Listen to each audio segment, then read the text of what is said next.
If you think for a moment that this Shannon Sharpe thing is just another one of these Hollywood things that don't matter, you're not paying attention. Hollywood, the media, these are the news. They're interlaced, they're intertwined. One is the other. Listen to this story because it's part and parcel of Diddy and allegations about Jay-Z, and just go down the list. Because remember, the world of entertainment is filled with examples like this. So what's the case about? Shannon Sharpe is, of course, the NFL Hall of Famer, who basically is monosyllabic and cretinous, perhaps maybe years of having his head collided. I sometimes don't understand a word he's saying, which I think is part of his charm, but who am I to suggest this? Anyway, he now is a media personality, and he finds himself marred and mucked up in a kind of a self-inflicted quagmire, dare I say, of scandal, legal battles, and what will be public humiliation. And how he's handling it is ridiculous. Hell, he's got even Candace Owens after her. Candace Owens is after everybody. So anyway, join the club there, Shay Shay. So the $50 million civil lawsuit was filed by a Gabriella Zuniga, who accuses Mr. Sharpe of sexual violence, the R word, R-A-P-E, getting it past the censors, making violent threats, and it's spiraled into a spectacle that exposes his absolutely reckless, boorish, churlish behavior, his poor judgment, and his mind-blowing, astonishing, breathtaking failure to heed the warnings from those great modern and contemporary luminaries, Katt Williams and Mo'Nique. They told him this. He said he made more money from his cat appearance than he did maybe from anything else. And by the way, remember, Katt Williams was terrific. Give him liquor. When he appeared with Joe Rogan, they were so stoned out of his mind. Katt was just speaking complete gibberish. Give him a couple of drinks. And Mo'Nique, absolutely brilliant. So what I'm going to provide for you is an overview, an adumbration of sorts, which delivers, I think, a scathing critique of Sharpe's stupidity.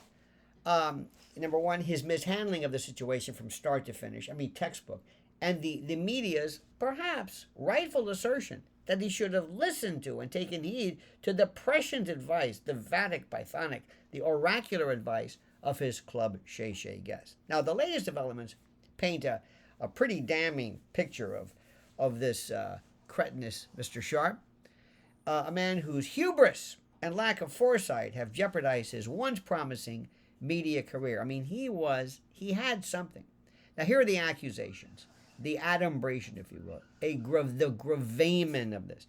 It's a sordid tale, as usual, of power and control. Now, the core of the scandal revolves around Gabriella Zuniga, a woman who, notice how I say Zuniga, adding perhaps some emphasis to the pronunciation, which I don't intend to do.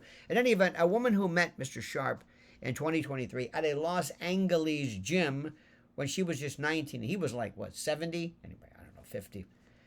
The relationship initially was consensual. Most of the time, most things are. But it allegedly turned abusive immediately or shortly thereafter, culminating in accusations of sexual assault in October of 2024 and January of 2025. Now, her lawsuit, filed on April the 20th in Nevada, details harrowing, frightening, scathing incidents. To wit, Sharpe allegedly forced her into non-consensual sex. He verbally degraded her, issued chilling threats, including, quote, many of these written, actually texted, I will effing kill you. And he didn't say effing. And, quote, I'm gonna effing choke the out of you. Brilliant. Brilliant. Remember, what I want to do, I would use the stupid defense. Leaked audio records released by Zuniga's attorney, Tony Busby, seem to amplify and identify these claims, with Sharpe allegedly referencing racial and physical dynamics in a threatening manner. You know, quote, big black guy chokes small white woman. Brilliant. Brilliant. Now, these revelations have shocked the public into casting Sharpe as a predator who exploited his position, his fame, his opportunity, and his significant physicality to dominate a vulnerable young woman. Mr. Sharpe's response has been nothing short of disastrous, as you can imagine. Rather than adopting what most people would say a measured, remorseful stance, oh, no. He doubled down, labeling the lawsuit a shakedown. That's right, a shakedown. Blasting explicit text messages from Zuniga to argue the relationship was consensual. That's okay, but why do it in the public? His legal team, led by Lanny Davis. Interesting, Lanny Davis. This was one of the White House favorites, the Clinton favorite. He released sexually graphic texts where Zuniga allegedly requested role-playing scenarios, attempting to paint her as the instigator. One role play was, you play a cretinous monosyllabic oaf. I'm kidding. But by the way, if they did do that, he would be exceedingly effective. Anyway, this particular tactic is not only tone deaf, but it reeks of victim blaming. That's right. Because nothing ever warrants or allows violent sexual predation based upon somebody's initial request to be perhaps playful or whatever the heck the word is. Now, Mr. Sharpe is further alienated from a public increasingly sensitive to power imbalances. Why he has to say anything, I have no idea. I always say, act as though the person who was accusing you is daft, retarded, non-compos mentis, and kind of give a bless her heart, like, well, how many times have you heard this? And then move on. Just let the public remember the attention. We have the attention span of a gnat. Now the media have criticized this and seized on this with outlets like TMZ and the Daily Mail and all this, highlighting how Sharpe's aggressive defense, demanding the release of a full 10-minute sex tape to counter a 30-second clip, only deepens the perception of his callousness, stupidity, and by the way, the worst strategy ever. Again, ignoring Katt Williams and Mo'Nique. Do you understand what's going on here? This is a masterclass in arrogance. Perhaps, and I just think personally, the most infuriating aspect of his downfall is his blatant disregard from not just the aforementioned warnings, but not being able to read the terrain like a good defensive or offensive, a football player would be able to read the call, read the play. He was cautioned about the dangers of romantic choices during their 2024 Club Shay Shay interviews. I mean, Katt Williams, by the way, who was just absolutely profound with his characteristic candor, expressed unease about dating dynamics. And I'm being obtuse, legitimately or deliberately. But this is involving powerful men and younger women, specifically noting that, and this is important, white women scare him. This is his quote, due to the potential for legal and social repercussions. See, this is a sense that people are bulletproof after a while. They figure, I don't have to worry about this. I'm so great. I'm Shannon Sharpe. I don't have to worry about anything. And Sharpe, and I guess what could be described as a moment of smug dismissal, brushed it off with a flippant, come on, Katt, come on. I'm not imitating him in a racially display. I'm trying to imitate his voice. And the clip has gone viral with fans and media outlets pointing out specifically, as I'm saying, that Katt Williams' foresight was chillingly accurate. I mean, it was almost Nostradamus-esque. So Shannon Sharpe's refusal to engage with his warning reveals a man perhaps may be intoxicated not only by his own hubristic celebrity, so to speak, but blind to the risks of entanglement with significantly younger partners. And let me tell you something right now. If you don't think that racial dynamics are playing a part, you're not paying attention. Mo'Nique's critique was even more pointed, more direct. She directly called out Sharpe, directly called him out for dating women many years his junior, urging him to reconsider the optics, to reconsider the ethics and the obviousness of such relationships. And her advice, though, rooted in a blend of, kind of an admixture of personal experience and cultural awareness, was met with, as you can imagine, Mr. Sharpe's incredulity and his characteristic deflection. Social media posts on X and others have basically resurfaced this exchange. Resurfaced this exchange with users lamenting, and I paraphrase. I'm not mentioning this one in particular. Said, "Quote: He ain't listened to nothing." Mo'Nique said, "Now we hear." Not my words, but you understand the gist of this. And the media, various media, have echoed this sentiment, framing Sharpe's predicament as a cautionary tale of ignoring sage counsel. See, this is something which I'm trying to say again. His failure to internalize these warnings is not just foolish, not just stupid. It's a betrayal of the wisdom offered by peers and other people, and I think professionals who navigated similar pitfalls. This is a masterclass in what not to do. Now, there's a second accuser in workplace misconduct, and the plot thickens, of course. As if Zuniga's lawsuit weren't damning enough, a second accuser has emerged, further exposing his pattern of alleged misconduct. On April the 24th, reports surfaced of a former colleague accusing Mr. Sharpe of choking her during his time on Undisputed. This is how do we say this? You're seeing similar fact evidence. You're seeing the Weinstein case. You're seeing other women who say, well, we might not have you on this case, but we're going to bring in other women who will state this is precisely what you're doing. This is his MO. I mean, this is about sources have sorted claiming that Sharpe reached an undisclosed settlement with this unnamed accuser, suggesting a history of workplace aggression that predates the current scandal. I don't know if there's an NDA. Most probably there was a release and a waiver which precludes any reference or non-disparagement. But I don't know if you are being subpoenaed theoretically as a witness to provide similar fact evidence. That's a different story. See, this revelation, coupled with a third lawsuit from Michelle Evans, who alleges a 2010 sexual assault during a decade-long relationship. See, this points Sharpe as a serial offender whose apparent charm and media savvy have long masked a darker side. And once it seems like you are really the bad guy we didn't know you were, once you're hit with that, it's done.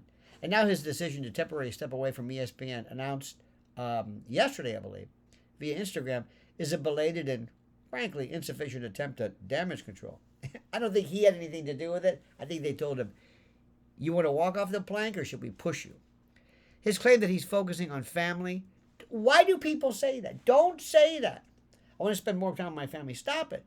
His plans to return by the NFL preseason reeks of denial, as if the gravity of multiple accusations and a tarnished reputation can be brushed off with some kind of a brief, little hiatus. Let me tell you something. Once the stink or the stank is on you, it doesn't come off. And the various media, including the Washington Post, NBC News, has noted that ESPN's reluctance to outright suspend Sharpe, despite the brilliant exhortations of Stephen A. Smith's comments suggesting removal isn't off the table, it all reflects the network's kind of prioritizing maybe of profit over accountability. We'll see with that. Now, what's the media's verdict? Simple. A self-inflicted wound. You see, the media narrative is unanimous. Shannon Sharpe's handling of the situation is, as I said before, a masterclass in self-delusion and self-destruction. Outlets like Forbes, Daily Mail have drawn parallels to other high-profile scandals, noting that his countersuit threats against Zuniga and Busby mirror the desperate tactics of, the alleged desperate tactics seen in cases involving people like Jay-Z and Diddy, which, by the way, in some particular cases are very, very effective. There are a lot of posts that come. One excoriate Mr. Sharpe's weird racial dynamic, self-hate, arguing that his pursuit of younger, non-black women reflects deeper insecurities. Well, that's something I can't get into that one. But this critique, amplified by the resurfacing of Mo'Nique's advice and admonition and warning, all underscore how Sharpe's choices have, in essence, alienated segments of his fan base, or what was left of his fan base, particularly those who viewed him as a cultural role model. That's over.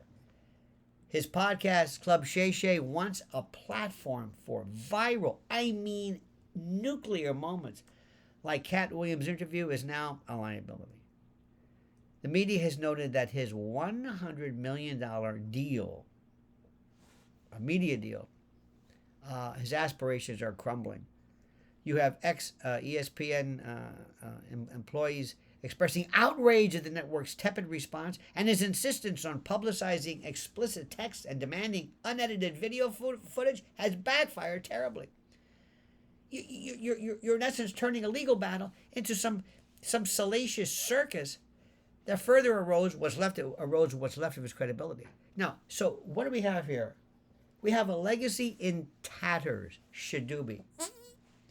Shannon Sharpe's off-the-chain stupidity in ignoring Katt Williams and Mo'Nique, coupled with his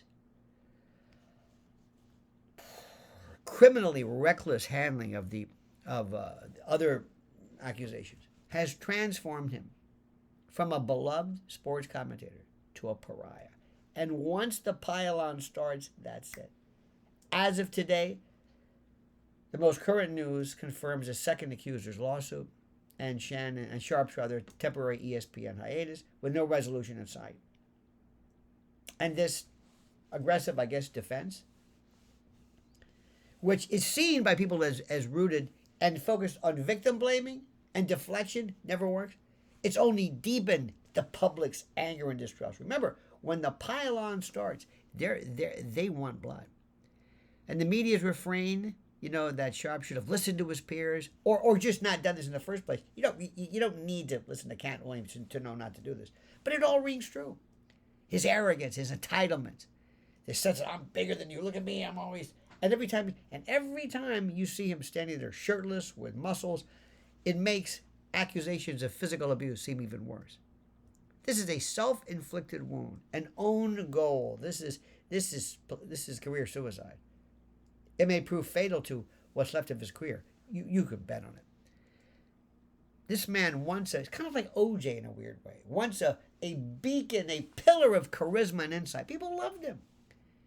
Sharpe now stands as a cautionary tale, ladies and gentlemen, of what happens when unchecked power and it's kind of like a deluded sense of self-importance and a willful ignorance can all unravel horribly in real time. Watch this carefully. This is where we are today, my friends. What do you think? Is he being treated fairly? Or is he about to enter just a lion's den of self-destruction? What about his lawyer, Lanny Davis? Is this the way to do it? I've said it before. The best way for him to do it is to walk away, ignore it. Let the public's amnesia take over. What do you think? What are your thoughts and comments? I want to hear from you. Please like the video, subscribe to the channel, hit that little bell so you're notified of live streams and new videos. And I'm going to put some questions up because I want you collectively to comment as you see fit.